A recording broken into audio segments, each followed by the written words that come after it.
Шашылыш билдирүү. Кыргызстанда 18 майынан 20 майына чейин аба ырайынын туруксуздугуна жана күтүлүп жаткан нөшөрлүү жаан-чачынга байланыштуу республиканын тоолуу жана тоо этектериндеги райондордо сел жүрүшү мүмкүн.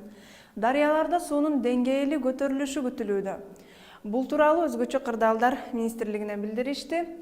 Ал эми жаандуу күндөр Борбор Азиянын кайсы өлкөлөрүндө уланат жана кайсы аймактарда сел жүрүү коркунучу бар. Аны мен Гүлүм Эркинбек кызы кененирээк айтып берем. Саламатсыздарбы? Кытайдагы этникалык кыргыздар отурукташкан Ак Суу жана Үрүмчү шаарларында жаан-чачын күтүлүүдө. Бул жерлерде абанын температурасы +12 градустан көтөрүлбөйт. Казакстанда болсо күн ачылып кубандырып турган кези. Астанада абанын температурасы +24 градусту түзсө, Алматы шаарында буга салыштырмалуу төмөн болмокчу.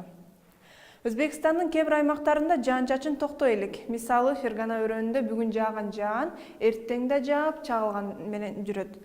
Ташкентте жана Нукуста күн ачык, абанын температурасы +29 градусту көрсөтүп турат. Түркмөнстанда асман ачык бойдон сакталат. Бир гана Ашхабад шаарында күн күңкүрөйт. Ал эми Тажикстанда күн ачылат, бирок жаандуу күндөр токтогону менен өлкөнүн кээ бир аймактарында жааган жаан-чачынга байланыштуу сел жүрүү коркунучу турат.